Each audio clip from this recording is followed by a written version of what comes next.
Last winter, you had Texas cattle ranchers getting up in the dead of night in blizzards, going out, rounding up stray cows, trying to take care of the cows, make sure they're eating, and making this personal sacrifice so that New Yorkers would have beef on their shelves.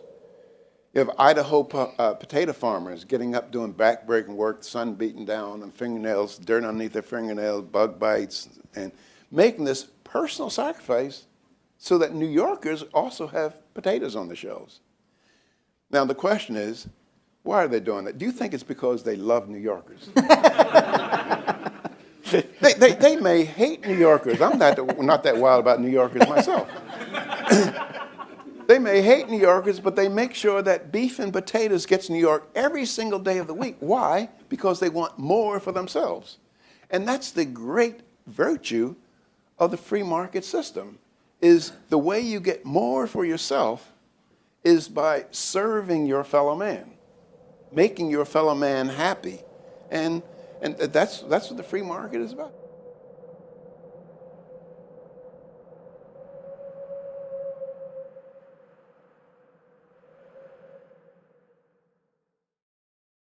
The world lost an intellectual giant this week when the economist Walter E. Williams passed away. Williams was the John M. Olin Distinguished Professor of Economics at George Mason University, an economist's economist, a scholar's scholar, and an unparalleled communicator of economic wisdom and ideas. He loved liberty, defended it eloquently, and went to great lengths to show how good intentions don't readily translate into good outcomes. Williams' work and commentary was informed by a deep understanding of how free people in free markets find ways to help one another. In a free market, you get more for yourself by serving your fellow man. You don't have to care about him, just serve him. We get, as Adam Smith explained, what we want by helping other people get what they want. Importantly, this requires us to respect their right to say no. Free markets rest on a profound respect for others' dignity. A free market is possible and productive when we recognize that other people are not merely means to our ends, created to serve us or created to live as we want them to. If we want to secure their cooperation, we have to give them what they want rather than what we think is best for them. Few people understood this better than Walter Williams. I tell my students that I don't want to retire.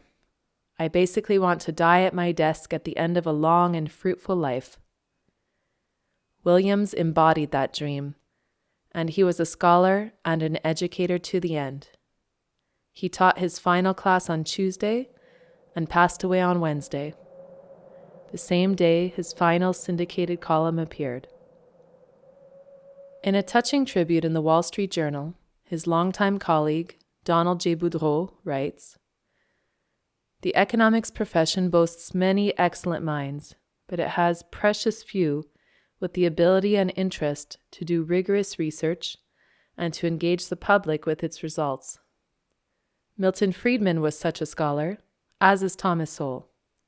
Walter was in their league." Some of my proudest moments as a teacher have come from hearing how my former students did in the microeconomics course he taught to PhD students at George Mason University.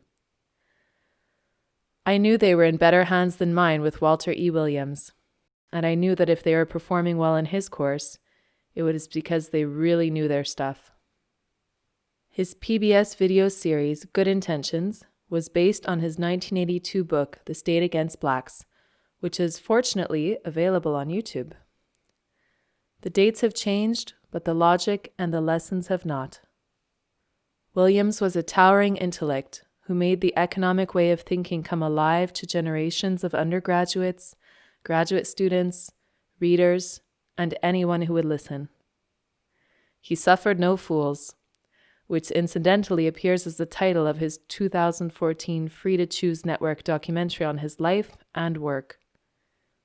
To adapt an African proverb, the best time to start reading Walter Williams' work is 20 years ago.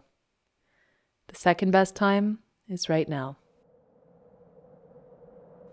Farewell, and rest in peace, Dr. Williams. Your shoes will be impossible to fill.